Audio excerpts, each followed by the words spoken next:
But oh baby, is that transfer portal on absolute fire? We have some major movements in the transfer portal. Some of these people we've actually spent some time talking about on earlier podcasts. I mean, we have multiple former five-star players making some decisions or at least being crystal balled, but I'm not going to open up who you think I'm going to open up with, right? I'm certainly going to get to them very soon. I'm sure you know exactly who I'm talking about. But we're going to start with Lance Heard, actually. Lance Heard has actually been in the transfer portal for a couple of weeks now. He was an offensive tackle at LSU, and we talked about him a couple of podcasts ago. We talked about how I think it would make sense for him to go to Texas, or maybe Ole Miss could be in that dark horse conversation in terms of Lance Hearn. Well, 247 Sports, as of 5 o'clock Eastern on the 18th, that is when I'm recording this podcast. Well, we do have a crystal ball announcement.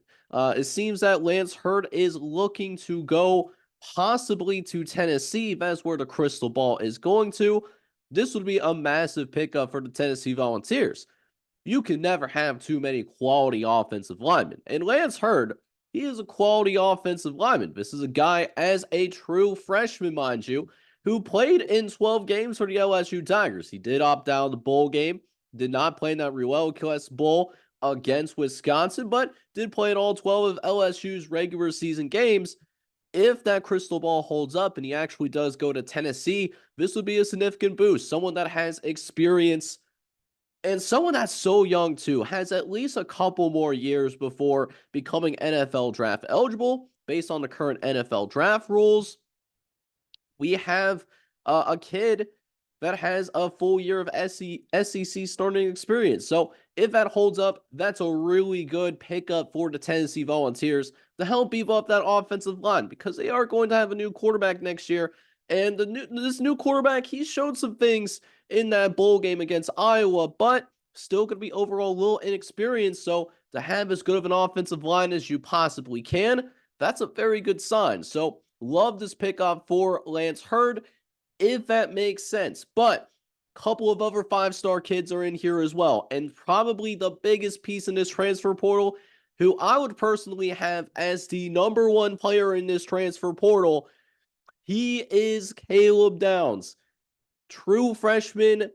He is that boy. He is that guy. Five-star player, started as a true freshman at the University of Alabama, which is an accomplishment in itself. Well, he accomplished a lot. I could rattle off a couple of things, but he was a guy that was a freshman All-American, right? So that's a big deal in itself.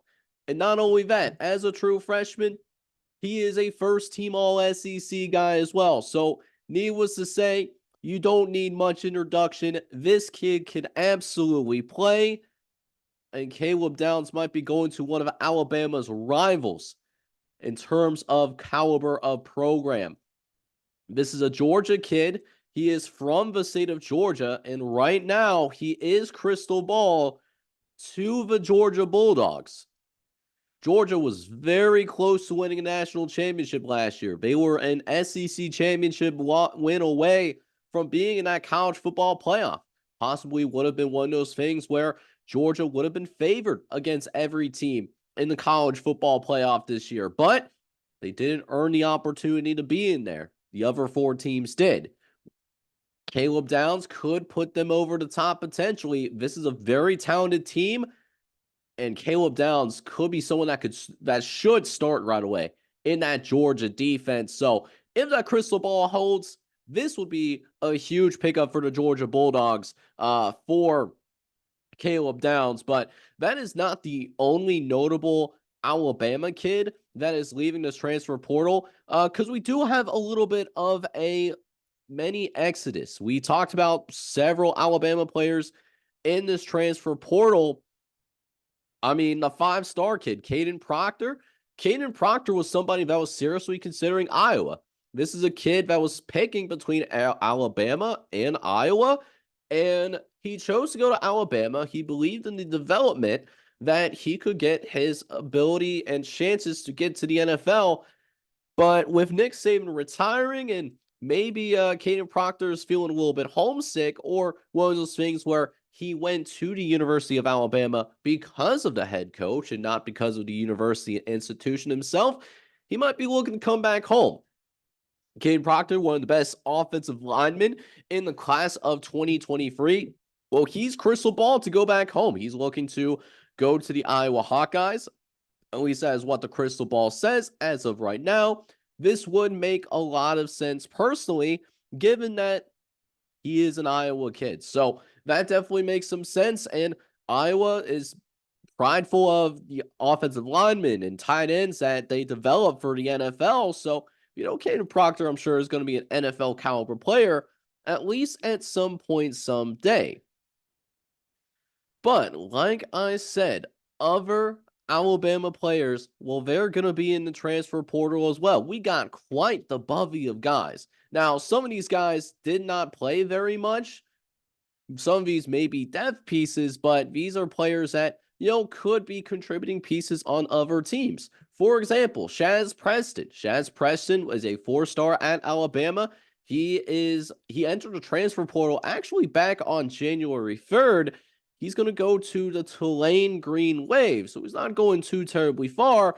And he was a guy that was mainly a special teams piece slash maybe got into games when there were some blowouts being dealt on the football field. He played in 5 games this year, didn't have any stats recorded, but he was a former 4-star kid, got downgraded to 3 stars.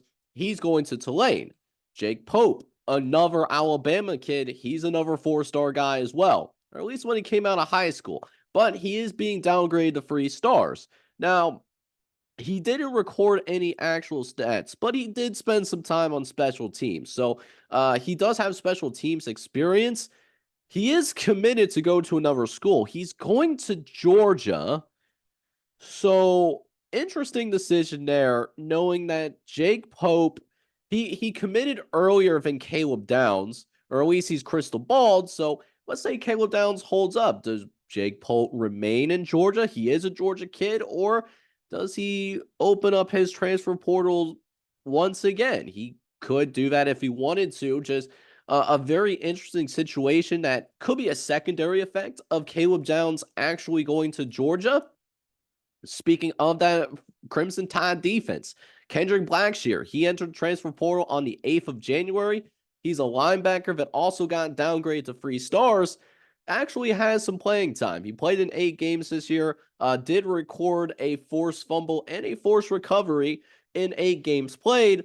He has 1 more year of eligibility left. He's looking to go to Texas to enforce that front 7. So a lot of teams in the SEC getting some depth where Alabama might suffer a little bit. Granted, Kalen DeBoer, even with these transfer portal losses, we have to note that this is going to be the most talented roster that he is going to inherit in his coaching career, right? So it's worrisome, but it's not that worrisome. Kalen DeBoer just knows how to win. He is a winner after all. Now, outside of Alabama, Alabama is certainly not the only school that is having some problems in the transfer portal right now. There is a few other players of note. December 27th, this kid entered the transfer portal, and it's Clay Millen. He was a quarterback at Colorado State, actually committed originally to Nevada.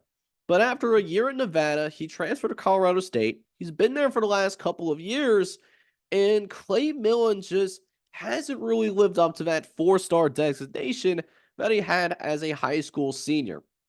He did start many of the games in his freshman redshirt campaign, but this past season, he only played in 1 singular game. He threw for 100 yards and an interception, so Clay Millen couldn't stand out in the Mountain West, and Colorado State's didn't go to a bowl game either. You would think that he would be going down to maybe the FCS level, but instead he ends up going to Florida. He has a couple years of eligibility left, but just a very intriguing decision, to put it nicely. Considering Clay Millen couldn't stand out in the Mountain West, I have a hard time believing that he would find further success in the SEC. I'm really not sure what the logic is behind the decision, to be honest with you. For KJ Wallace, however, KJ Wallace, I can understand his decision making. KJ Wallace, corner from Georgia Tech, he entered the transfer portal on the 29th of December. Well, he's going to go to UCLA, and this is a good pickup for the Bruins in the transfer portal. He's played in 13 games. He got an interception, got a sack, got 7 pass breakups, knows how to play some quality football. Plus, he's got multiple forced fumbles. This is kind of his grad transfer year. He only has one more year of eligibility, and that year is next year. So KJ Wallace looking to put UCLA over the top as the Bruins make their transition into the Big Ten. Brashard Smith. Brashard Smith entered transfer portal on the 30th. He's a wide receiver at Miami. He's been downgraded to 3 stars because he only has one more year of eligibility left. And in his 3 years of playing college football, he really hasn't been that big impact player that Miami thought that they were going to get. Just this past year, he did play in all 12 games, but only recorded 22 catches, 263 yards, couple of touchdowns. It's not bad, but it's not great necessarily. Well, last year, going to SMU going to be in the same conference as Miami. So did not look too deep into schedules for many teams for next season, but I'm really interested if SMU and Miami are playing next year. See if Brashard Smith could possibly get that revenge game. That would be really something else in terms of storylines if you follow SMU or the University of Miami. Rounding out some of the initial notable news in terms of blue chip players in the transfer portal. These are 4 or 5-star guys that I'm talking about. Darius Clemens was on that national championship game at the University of Michigan. However, did not play very much. While he played in 11 games, he didn't see significant time on the field, right? He only recorded 3 catches the entire year. But he still has a couple of years left. He's a redshirt sophomore. He's going actually out to the West Coast, going to play in Oregon State.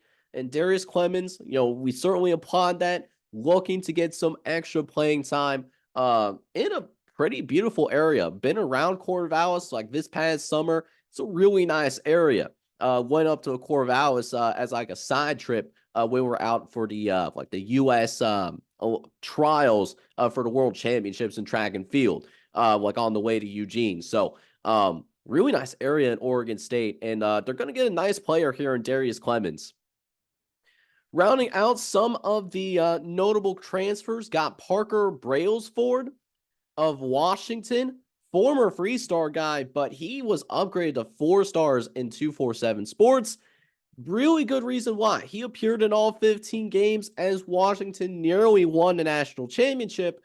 He is transfer portal right now. Now, there's a few places where I think it would make sense for him to go. Stanford, BYU, USC, UCLA. Those 4 schools out on the West Coast. If he's looking to remain closer to home, he is a Arizona kid. Parker Brailsford could look at those places, or possibly look at Utah. I think Utah would make the most sense, just because Utah is going to the Big 12. They're gonna get Cam Rising back, and I think Cam Rising could help Utah make their first college football playoff next year. If he can remain healthy, I think Utah is a team to watch out for in 2024 in terms of making the playoff. Yeah, but yeah, Parker Brailsford looks like an interesting player for sure. We do have Brayden Dorman. Brayden Dorman is a 4-star from Arizona. He's on the Arizona Wildcats. He didn't play last year. He was in the transfer portal. He did withdraw his name. So a nice depth piece for the Arizona Wildcats. Would assume that he would back up Noah Fifita this next season if Noah Fifita chooses to remain at the University of Arizona. Nothing is guaranteed in this world of college football, but one of Arizona's recruits is not going to stay at Arizona, though. Denman Williams, he is a 4-star player in the class of 2024, was originally committed to Arizona. Well, he's looking to follow Jedd Fisch up to Seattle because he is crystal ball to Washington. So looks like that's where he's likely going to go. But that's going to wrap up some of the transfer portal updates, at least for right now. Let me know down in the comment section what you guys are most surprised about, what you have seen in this transfer portal so far, and what some of the more agnostic, more casual fans like to use that O word, but I always like to call it as this longer period of time that we have to go without meaningful college football games in between those two moments, right? And that's what we are in. There really is no O word per se, at least not in my opinion.